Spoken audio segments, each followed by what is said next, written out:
우리 이렇게 좀 어릴 때는 좀 나긋하다가 좀 뻣뻣해지는 것처럼 그 넓었던 어깨 관절의 운동 범위도 점점 줄어드는 것 같아요. 모든 몸에 이제 노화가 생기면 다 그렇지만 이제 수분이 조금 빠져나가면서 문제가 생기는데요. 많이 아시는 디스크도 그렇고 어깨도 이제 어깨 가장 중요한 구조물 중에 하나는 회전근개에도 수분이 빠져나가고 재생이나 이런 것들이 안 되니까 파열도 생기고 오십견, 동결견도 생기는 것 같습니다. 질병의 진행 정도와 그 증상의 세기가 꼭 맞지는 않습니다. 다른 우리 몸에 너무 잘 알려져 있는 무서운 위암이나 대장암 같은 것들도 증상이 잘 없습니다. 뭐 우리나라에서는 위암 이런 게 굉장히 높아서 정기적으로 내시경 검사 하라고 하시는 것처럼 어깨도 적어도 한 40대, 50대가 돼서 아팠다 하면은 저절로 낫는 경우도 있지만 그 내 몸이 나한테 보내는 신호일 수도 있습니다. 매 증상마다 갈 필요는 없지만 그래도 어깨를 전공하시는 전문가분과 상의하고 정확한 진단을 받아서 항상 모든 병이 그렇지만 초기에 잘 잡으면 잘 쓰고 오래 가는데 진행이 많이 돼서 하면은 이게 조금 치료에도 효과가 좀 반응도 적고 결과도 덜 좋은 것 같아요. 일단 가장 우리가 익숙한 엑스레이 검사를 먼저 합니다. 그래서 엑스레이상 어떤 관절염이나 석회성 건염 또는 어떤 외상력이 있다면 골절이 있는 탈구 이런 것들이 있는지 확인을 하고요. 하지만 그거보다는 더 많은 게 사실 아시겠지만 회전근개 파열이고요. 그건 연부 조직이 생기는 병이기 때문에 엑스레이로 보이지는 않습니다. 이런 예전에 MRI가 또는 초음파가 이렇게 멀리 쓰여지기 전에는 엑스레이로 진단하는 법이 있었습니다. 근데 그거는 이제 아주 오래돼서 봉합할 단계가 지나면은 엑스레이도 구분을 할 수 있습니다만 그렇게 가기 전에 발견하려면은 MRI 그리고 초음파를 들 수가 있는데 아직까지는 이 어깨에서는 보험에 해당되지는 않습니다. 비보험인 그 검사 방법이고요. 초음파는 실시간으로 볼 수 있고 또 MRI는 심줄 끊어진 부위뿐만 아니라 끊어진 지 얼마나 오래됐는지를 보는 그런 지표들이 있습니다. 근육의 위축을 보는 건데요. 그런 것들을 같이 한꺼번에 볼 수 있는 장점이 있습니다. 목에서 오는 통증도 어깨랑 구분하기 좀 어려운데요. 주로 그래도 목에서 오는 통증은 가장 흔한 거는 팔저림이 있다 하면 그거는 목에서 오는 통증 한 번쯤 들어보셨을 목 디스크이고요. 사실은 그거보다 좀 더 많다고 생각되는 게 목과 어깨 사이에 있는 이런 승모근에 생기는 통증도 어깨 통증인지 목 통증인지 구분하기 좀 어려운데요. 승모근에 생기는 통증은 대부분 근육 자체인 경우가 더 많은 것 같고 원인을 밝히기가 쉽지가 않은 것 같습니다. 사실 좀 잘못된 자세나 한 자세로 오래 근무하는 그런 직장인이 그런 증상을 많이 호소하시는 것 같고 뭐 약물이나 물리치료 또는 뭐 도수치료 등으로 해결할 수는 있습니다.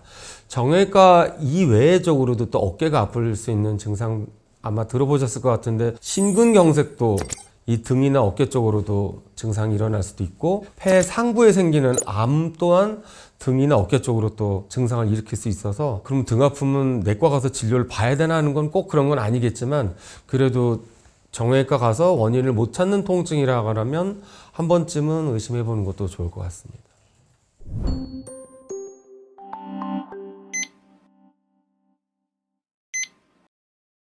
제일 쉽게 하는 거는 사실 이제 MRI보다는 아마 일선의 병원에서는 초음파가 조금 가격이 낮을 것 같긴 한데요. 부모님이 만약에 회전근개 파열이 있으셨다는 분이면 나도 그쪽으로 갈 수가 있겠구나. 이게 좀 병을 이렇게 공부하고 오래 이렇게 의사 생활하고 연구를 하다 보면은 정말 중요한 진짜 타고 나는 것도 중요하지만 또 유전도 좀 중요한 것 같습니다. 그래서 부모님이 당뇨면 나도 당뇨로 갈 수 있겠구나 또는 부모님이 무릎이 안 좋거나 또는 회전근개 파열이 있으셨다면 나도 안 그런 사람보다는 이쪽으로 갈 가능성이 높겠다라고 생각을 하시고 기회가 돼서 이렇게 건강검진을 할 수 있다면 어깨도 넣어서 검사를 꼭 하셨으면 좋겠습니다. 참지 마세요. 네, 증상이 조금이라도 있으면 이러다 낫겠지가 아니라 그냥 전문가한테 정확한 진단 받아보고 그게 아직 급여에 포함되지 않는 비급여 검사이긴 하지만 사람마다 다르지만 그래도 한 번쯤 검사해서 깨끗하면 또 몇 년은 괜찮으니까 항상 우리 위내시경에서 매년 하시는 것처럼 어깨 건강도 몇 년 어떤 주기적으로 이렇게 정기 검진을 해서 설사 안 생기는 게 제일 좋지만 생기더라도 초기에 발견해서 크지 않을 때 치료를 잘 받아서 원래대로 돌아오는 그런 경과를 겪었으면 좋겠습니다.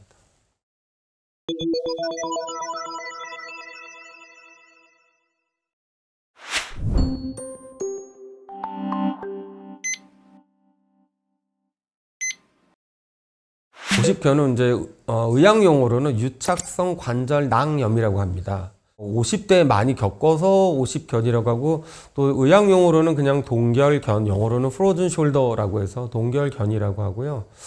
생기는 원인은 잘 모릅니다. 수술하거나 어디가 다쳐서 이렇게 어깨 쓰지 않아서 그렇게 2차적으로 생기는 골절이나 외상후에 생기는 2차적으로 생기는 동결견도 있지만, 보통 1차성 동결견은 원인을 잘 모르는 경우가 많습니다. 그 어떤 병이냐면, 어깨는 이 뼈를 둘러싸고 있는 관절 주머니 또는 관절낭이 있고요. 또 그 관절낭을 회전근개가 이렇게 둘러싸고 있고, 그 바깥쪽에 삼각근 등등의 여러 근육들이 또 둘러싸고 있는데, 뼈를 둘러싸고 있는 그런 관절낭 또는 관절 주머니가 원인도 모르게 염증이 생기면서 두껍고 딱딱하고 뻣뻣하게 이렇게 굳어지는 병을 동결견 또는 오십견이라고 합니다. 가장 흔한 것은 통증입니다. 병이 진행이 된다면 팔을 쓰지 않고 가만히 있어도 증상 생기는데, 아마 대부분은 어제까지 됐던 자세가 또는 동작이 오늘 갑자기 이제 증상을 일으키는데, 많이 얘기하시는 거는, 예를 들면 운전하시는 분인데 오른쪽 어깨에 문제 생긴다면 뒷좌석에서 뭘 꺼내려고 할 때 이게 안 아팠는데 어제까지 괜찮았던 어깨가 오늘 갑자기 아프거나, 또 왼쪽 어깨가 문제가 생긴다면 안전벨트를 하려고 벨트 잡으려고 하는 그런 자세가 갑자기 안 되는 등의 그런 얘기를 많이 하시는데요. 가장 흔한 거는 통증과 운동 제한입니다. 보통 일단은 아마 가시면 얼마나 아프셨고 뭐 할 때 아프셔서 그런, 저희가 이제 그런 병력 청취라고 하는데요. 얼마나 됐고 어떨 때 아프고 어떤 자세에서 아픈지 물어보고, 두 번째는 아마 신체 검사를 아마 의사 선생님이 하실 거예요. 팔을 얼마나 들어지고, 또 항상 보통 반대쪽에 안 아픈 팔이랑도 비교해서 얼마나 운동 범위가 줄어들었는지를 확인하고, 그 다음에 또 아마 세 번째로는 엑스레이 검사를 촬영하실 것 같아요. 그리고 엑스레이 상에서 별게 없다면 혹시 심줄, 어깨 회전근개는 괜찮은지 초음파 검사 또는 MRI가 있는 병원에 가셨다면 그 검사를 하실 것 같고요. 만약에 초음파나 또는 MRI 검사에서 심줄이 깨끗하고, 그 다음에 엑스레이 찍었을 때 관절염이 없는 상태에서 이렇게 관절 운동 범위가 줄어 있다면, 그때는 아마 오십견 진단을 아마 받으실 겁니다. 적어도 교과서적으로는 내분비 질환, 당뇨나 아니면 갑상선 질환이 없다면은 보통은 약 2년 정도 지나면 저절로 낫는 병이라고 되어 있습니다만, 그러면 나는 1년 반 아팠으면 6개월 지내 낫겠냐는 꼭 맞지는 않는 것 같아요. 왜냐하면 그 시작점을 정확하게 알기가 어렵기 때문에. 하지만 교과서적으로는 한 2년 정도 지나면 저절로 낫는 병으로 되어 있습니다. 그 통증의 정도도 사람마다 너무 개개인마다 다르기 때문에, 다른 오십견만 있다면 사실 견디실 수만 있으면 좀 견디시는 것도 맞긴 하지만, 오십견인 줄 알고 또 혼동할 수 있는 병도 있습니다. 뭐 석회성 건염도 있고 회전근개 파열, 관절염도 증상은 다 비슷하기 때문에 전문가에게 정확한 진단을 받는 것이 저는 제일 중요하다고 생각합니다. 그러니까 첫 번째 우리가 할 수 있는 거는 이제 비수술적 치료인데요.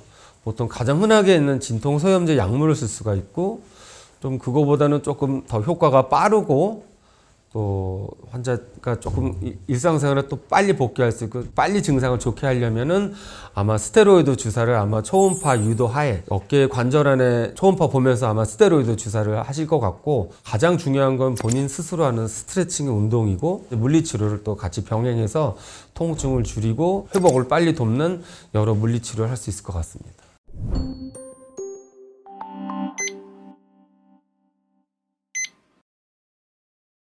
이 어깨가 이렇게 관절 범위가 넓으면서도 빠지지 않는 이유가, 사실 그냥 저희 엑스레이나 이런 거 보면은 골프 티 위에 공 올려놓은 것처럼 불안하거든요. 그래서 그걸 1차적으로 싸고 있는 게 이제 관절낭, 관절 주머니고, 그것도 바깥에 둘러싸고 있는 회전근개, 즉 근육의 어떤 덩어리들이 있습니다. 너무나도 당연한 일상생활에서 배를 만지고, 여자 같은 경우는 뭐 브라에 손이 가거나 저희가 등을 긁을 수 있고, 바지 올리고, 또 주부분들은 칼질을 하고, 또 뒷머리 만지고 빗을 빗을 수 있는 것들은 회전근개가 있기 때문에 가능한 것입니다. 그래서 그게 없으면은 제가 지금 말씀드린 일상생활에서 너무나도 당연하게 하는 것들이 안 됩니다. 오십견인 줄 알고 회전근개 파열을 놓치는 경우가 굉장히 많습니다. 오십견은 사실 이게 늦게 진단된다고 달라지지는 않습니다. 근데 늦게 진단돼서 문제되는 경우가 회전근개 파열입니다. 그거는 어느 정도가 지나가면 그 회전근개를 이루고 있는 근육이 말라버리면 그거는 돌아오지 않습니다. 회전근개 파열은 뭐 외상으로 생기는 경우도 있지만은 대부분은 노화로 인해서 생깁니다. 어깨 뼈에 그 심줄이 이 견갑골부터 근육으로 해서 이제 심줄로 바뀌면서 어깨뼈에 부착되는 부위가 있는데요. 그 부착되는 부위에서 이제 노화로 인해서 떨어지게 됩니다. 이제 그거를 회전근개 파열이라고 하고요. 보통 젊은 분들도 뭐 드물게 있긴 하고 어떤 큰 외상으로 다쳐서 이렇게 생기기도 하지만은 대부분 나이 들수록 진행하는 편이고 보통 80대가 되면 그냥 증상이 없는 부분도 검사해 보면 10명 중에 5명 가까이 나오는 비교적 이제 나이가 들수록 증가하는 병입니다. 팔을 드는 거는 게 다 되는데 들었다 내릴 때 팔이 아파요. 그래서 이게 받쳐야 되는 경우는 매우 높은 확률로 회전근개 파열이 있을 수 있습니다.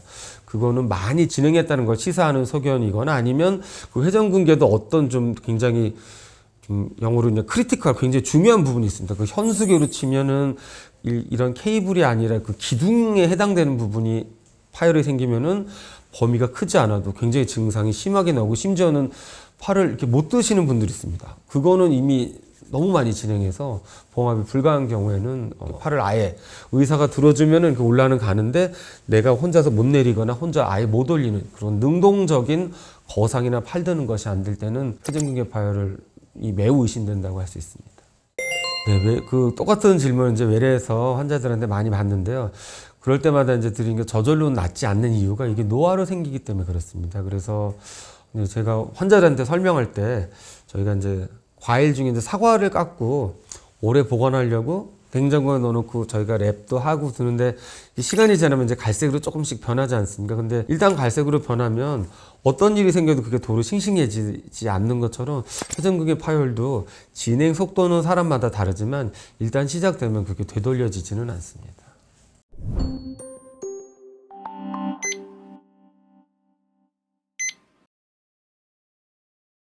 처음에 초기에는 수술할 필요는 없습니다.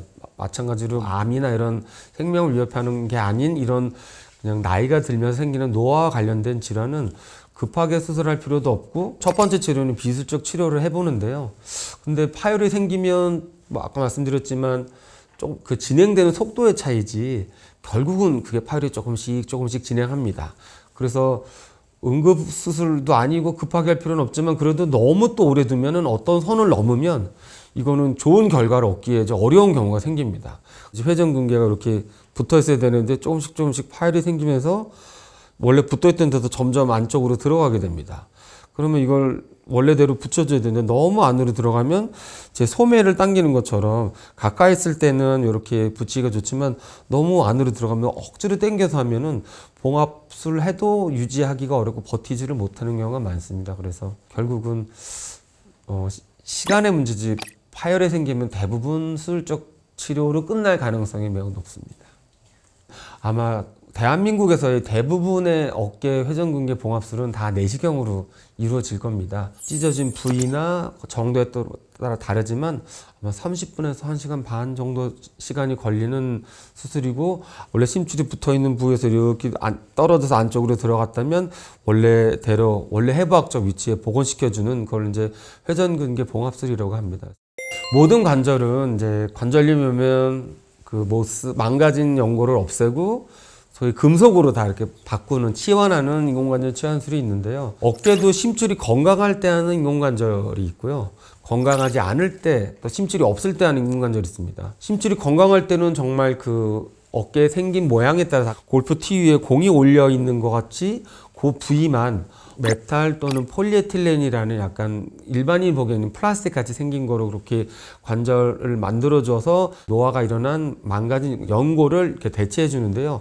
회전근개 파열일 때는 그걸 똑같이 하면 이게 심줄이 없기 때문에 이게 빠집니다. 유지가 되지 않습니다. 그래서 우리말로는 그냥 역행성 인공관절 치환술이라고 해서 원래 그 상완 골두에 들어갈 동그란 부위를 견갑골 부위에 넣고 견갑골에 그런 골프티 같이 오목한 부분을 상완골 쪽에 넣어서 회전근개가 없어도 그 삼각근을 이용해서 팔을 들 수 있게 만들어주는 그런 아이디어로 개발된 역행성 인공관절 치환술을 광범위 회전근개 파열 또는 그것도 더 너무 오래되면 회전근개 파열이 오래되면 또 관절염이 옵니다. 그럴 때 인공관절 치환술을 할 수 있습니다. 인공관절하기에 너무 나이가 젊은 분들 또는 나이가 좀 있으셔도 생업에 어떤 힘든 일을 하셔야 되는 분들이면 이 인공관절하면 생업에 문제가 되기 때문에 가족을 부양해야 되는 경우라면은 건, 이전술 등등을 통해서 인공관절까지 시간을 벌려고 하는데요. 그런 게 아니고 이미 관절이 많이 진행했거나 또는 재수술을 한번 했거나 또는 여러 건강상 이유로 2번 하긴 좀 어려운 경우에는 회전근개 파열, 광범위 파열이고 봉합이 불가하다면 인공관절을 할 수도 있는데요. 그 결과는 그래도 조금 심줄이 남아 있을수록 결과가 좋습니다. 그 역행성 인공관절 치환술이 모든 걸 다 이렇게 해결해주는 그런 만능 열쇠는 아니어서요. 아까 처음 말씀드린 대로 어떤 이 머리를 빗고 뒷머리 만지고 또 이렇게 등 뒤로 손을 가져갈 수 있는 것들은 사실 그쪽 심줄이 남아 있을수록 회전근개 파열이 생기기 전에 가깝게 돌아갈 수가 있습니다. 그러니까 10에서 8, 9은 수술 전 통증 단계보다는 훨씬 낫다고 하고 실제로 이제 수술해서 오랜 기간을 환자를 많이 보고 하다 보면 어깨 점수 몇 점 같으세요? 그러면 100점이라고 하시는 분도 많으세요. 수술이 겁나고 또 이게 재활 기간도 이게 뼈를 붙이는 것보다 심줄을 뼈에 붙이는 게 뼈와 뼈 붙이는 것보다 더 오래 걸립니다. 그래서 회전근개 봉합술은 재활 보통 6개월을 보고 합니다. 그래서 재활도 길고 힘든 건 맞지만 근데 그냥 두어서 점점 병이 진행돼서 너무 많이 진행돼서 다시 이 처음으로 되돌아가는 것보다는 너무 진행되지 않았을 때 원래 해부학적 모습으로 복원하는 것이 제일 중요하다고 생각합니다.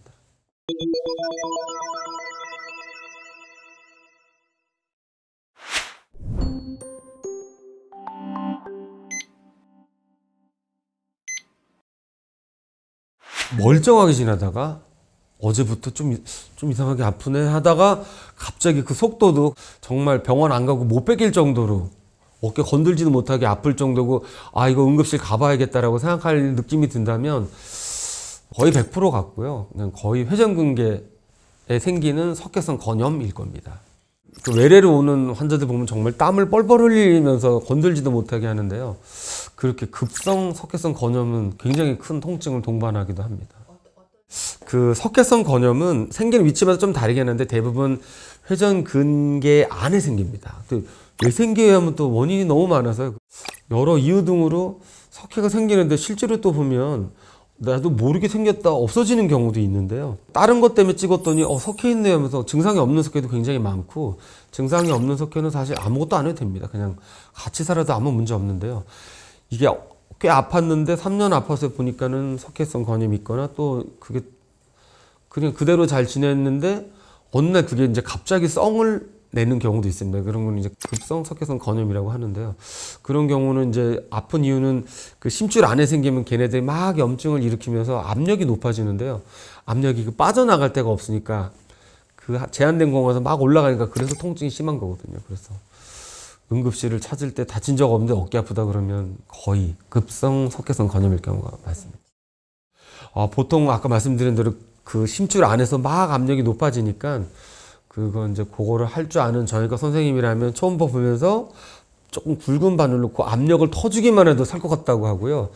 거기까지 안 된다면 일단 그 당장 뭐 해줄 수 있는 거는 그 염증이나 이런 통증을 조금은 좀 원인 치료 아니면 좀 가라앉힐 수 있는 거는 스테로이드 주사도 있습니다. 그래서 근데 사실 초음파 볼 줄 알고 한다면 그 바늘로 그 압력 높아진 그 건의 압력을 조금 낮춰주고 바늘로 찌르기만 해도 압력이 좀 빠지니까요.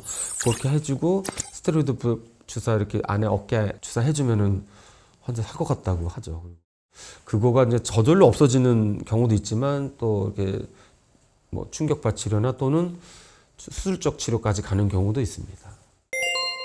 돌보다는 이제 정확하게 환자들한테 얘기할 때는요, 분필 가루를 물에 개워 놓은 것 같았는데 그게 성향이 또 다른 게 비술적 치료나 주사 또 그렇게 급성을 일으킨 경우는 그게 약간 물에 좀 개워 놓은 것처럼 촉촉한 경우가 많고요. 비술적 치료에 잘 반응 안 하고 엑스레이 좀 찍었을 때 그 석회 색깔이 굉장히 하얗고 밀도가 높게 나오는 경우는 그 물에 개워 놓은 그 분필 가루가 햇볕에 빡 말라 있는 굉장히 밀도가 높게 말라 있는 경우가 많습니다. 그래서 그렇게 밀도가 높은 경우는 비술적 치료에 잘 반응을 안 하는 것 같아요.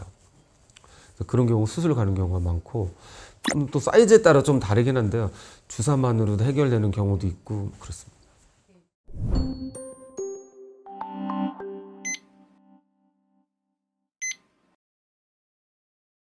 증후군 이런 게 붙으면 원인을 잘 모른다는 얘기입니다. 그래서 어깨 충돌 증후군도 보통 이제 어깨 이렇게 쓸 때요. 어깨는 여기 위에 있는 이 천정뼈가 있어서 그 안에서 운동을 하게 되어 있는데요. 여러 이유 등으로 인해서 특히 이제 회전근개 파열이 생기거나 뭐 없는 경우에도 생길 수는 있는데요. 이 심줄과 어깨 상완 골두가 어깨 천정에 부딪히는 거를 저희가 충돌이 일어난다고 해서 우리말로 어깨 충돌 증후군이라고 하는데요. 그 진단명이 또 붙으려면 다른 것들이 다 좀 이렇게 배제되어야 됩니다. 그래서 물론 파열이 있을 때 어깨 충돌 증후군 같이 생길 수는 있지만 팔을 이렇게 들 때 원래 견갑골이 이렇게 밑으로 빠져주고 그래서 충돌이 안 일어나게 돼야 되는데요. 여러 이유 등으로 팔 들 때 어깨에 있는 천정뼈의 상완 골두와 회전근개가 부딪힐 때를 저희가 어깨 충돌 증후군이라고 합니다.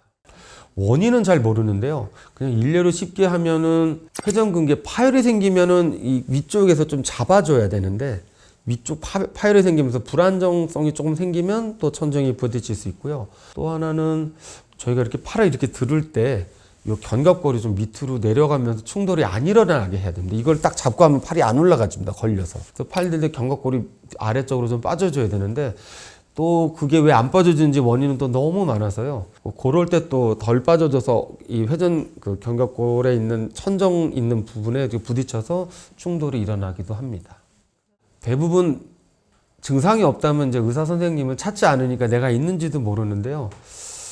증상이 있다면은 이제 견갑골의 위치를 바로 잡아주는 운동과 바로 잡혀 있다면 이렇게 팔을 들 때 관절, 어깨 상완 골두가 위로 이렇게 올라오지 않게 회전근개가 꽉 잡아줄 수 있게 하는 회전근개 근력 강화 운동을 보통 같이 합니다. 지금 막 불편한데 사실 그 운동에서 근력이 생기려면 시간이 많이 필요하니까 약물도 쓰고 또 스테로이드 주사도 쓰고 그렇게 치료를 합니다.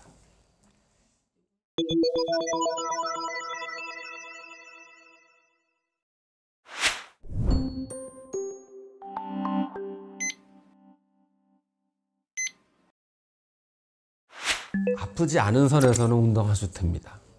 단 아픈 거 참고 하세요라고 할 때는 오십견에 대한 그런 스트레칭을 할 때는 꽤 뻐근할 정도로 하셨으면 좋겠습니다. 아프지 않은 선에서 스트레칭은 그게 굳은 관절낭 또는 관절 주머니가 늘어나지 않습니다. 그래서 딱딱한 게 굳어 있는 걸 필 때는 꽤나 아플 정도로 스트레칭을 하셨으면 좋겠습니다. 그거 빼고는 아프지 않은 선에서 운동하시는 건 다 괜찮습니다. 개개인마다 운동의 정도나 강도가 다 다르기 때문에요. 어떤 선을 정하기는 조금 몇 킬로 이상은 안 됩니다라고 얘기하기는 좀 어렵지만 다른 모든 관절처럼 스트레칭은 정말 필수인 것 같습니다. 어떤 운동 하기 전에 내가 운동 시작한다라고 내 몸한테 조금 알려야 되고 뻣뻣한 건 좀 풀어서 나긋나긋 한 다음에 운동을 해야 되고 그 강도는 사실 개인마다 다르니까 정의하기가 좀 어렵지만 한 번에 갑자기 하는 것보다는 서서히 이렇게 어깨에서 조금 열을 조금 내가면서 서서히 올려서 운동 강도를 그렇게 얕은 것부터 시작해서 높게 가지고 올라가는 것이 중요할 것 같습니다. 공 던지는 것 자체는 괜찮은데요. 이게 제일 흔한 거 그거 같아요. 축구랑 특히 이제 농구할 때 슛을 할 때요. 상대편에서 시합하다 보면 이게 탁 치려고 그럴 때 이 손이 이렇게 외회전된 상태에서 팔꿈치 이렇게 뒤로 치면 빠집니다. 그런 공 던지는 팔이 위치에 가 있을 때 이게 더 내 몸보다 더 뒤로 가게 되면 탈구가 일어날 수 있습니다. 그래서 그런 건 조심했으면 좋겠습니다. 골프 자체로 운동을 아마추어 분들이 이 어깨 회전근개가 상할 정도 운동하기는 좀 쉽지 않을 것 같습니다. 그냥 환자들한테도 어떤 운동 해도 돼요 이렇게 말씀드리는데 그냥 가장 보편적으로 설명할 때는 아프지 않은 선에서는 회전근개 파열이 있다고 하더라도 다 하셔도 됩니다. 아프지 않은 선에서는 괜찮고요. 아파하시는 분들이 이제 뒷땅을 좀 이렇게 땡 칠 때 팔꿈치랑 어깨에 이게 쨍 하는 그런 느낌이 오셔서 병원을 찾는 분들이 많은 것 같긴 합니다. 네, 충분하게 스트레칭을 하고 하시는 건 괜찮은데 아까 처음 말씀드렸듯이 재발성 경관절 탈구 있는 분들은 수영 자세가 아마 불안해서 안 될 거예요. 그래서 그거는 치료를 받고 수영을 하셔야 될 것 같습니다. 그 오십견도 처음에 내가 굳는지도 모르다가 오십견이 생기니까요. 늘 스트레칭하고 하루를 스트레칭으로 시작하시는 분이라면 오십견에 이완될 확률이 조금, 또는 동결견에 이완될 확률이 조금 낮을 것 같은 생각이 좀 드는데요. 노화로 생기는 건 사실 노화가 예방하기가 참 쉽지가 않아서 예, 그건 참 쉽지 않은 것 같습니다. 그래도 그럼에도 불구하고 어떻게 조금 방법이 없을까 하면 저는 늘 말씀드리는 게 스트레칭은 정말 중요한 것 같습니다.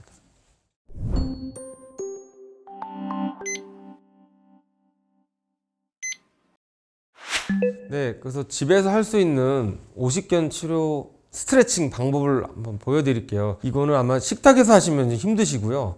저는 환자들한테는 여건이 된다면 목욕탕 가셔서 하셨으면 좋겠고, 집보다 목욕탕이 좋은 이유는 좀 오래 머무르실 수 있고 탕도 크고 뭐 여러 가지가 좀 좋은 것 같은데, 여건이 되시지 않는다면 집에 욕조가 있고 세면대가 있다면 하셔도 될 것 같아요. 보통 제일 좋은 거는 어깨가 녹았다 하면은 손은 여기다 놓고 엉덩이를 뒤로 빼면서 상체로 눌러주시는 스트레칭이 정말 좋습니다. 아마 처음 굳은 상태에서 하신다면 이 자세조차도 너무 힘드셔서요. 사실 보통은 제가 외래에서 볼 때는 그냥 아무것도 없이 혼자 하세요. 대부분 못 하세요. 그래서 보통 스테로이드 주사를 맞고 그 약효가 좀 있을 때, 보통 사람마다 좀 다르지만 그래도 한 2주 정도까지는 괜찮은 것 같아서, 주사 맞으면 사실 그냥 증상은 없어져서 안 하면 도로 또 스테로이드 또 맞아야 되니까 주사 약효 있을 때 더운 물에 어깨 녹이고 뭐 세면대 끝에 손을 놓고 걸터 앉으셔도 되고, 욕조에 상체를 쭉 눌러주면서, 처음엔 안 되겠지만 자꾸 하다 보면 이게 됩니다.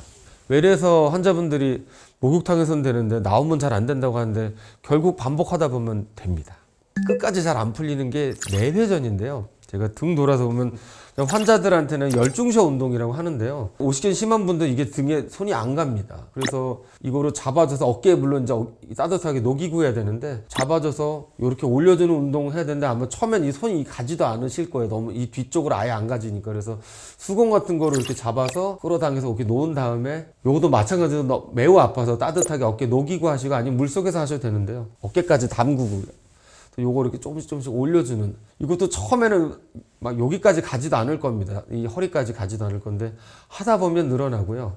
조금씩 올려서 반대쪽 안 아픈 어깨까지 오는 정도가 되면은 본인도 아마 증상이 굉장히 많이 좋아지셨다고 느낄 거고, 또 특징적인 게 이제 환자분이 끝까지 안 되는 게 열중셔가 가장 마지막에 풀린다고 하세요. 그래서 왜 안 되지가 아니라 하다 보면은 되고, 그래도 끝까지 이렇게 버티는 게 아마 열중셔가 끝까지 안 되실 거예요. 또 우리 일상생활에 중요한 게 이 외회전입니다. 외회전이 돼야지 우리가 뒤통수도 만질 수 있고 뒷머리 긁을 수 있고 빗질도 할 수가 있습니다. 목욕탕 가면 어떤 이렇게 기둥이 있지 않습니까? 그러면 내 아픈 팔이 오른팔이라고 하면은 이렇게 90도 정도 이렇게 팔을 올려놓고요. 오른발 앞으로 내밀고 이쪽 공 던지는 자세처럼 이렇게 비트는 운동을 하시면 됩니다. 그리고 여기 생각보다 어깨를 따뜻하게 녹이지 않고 하면 아마 아프셔서 못 하실 거예요. 팔꿈치랑 요 손이랑 여기 기둥에 걸고 비틀어서 오른 가슴이 나오게 하는 운동입니다.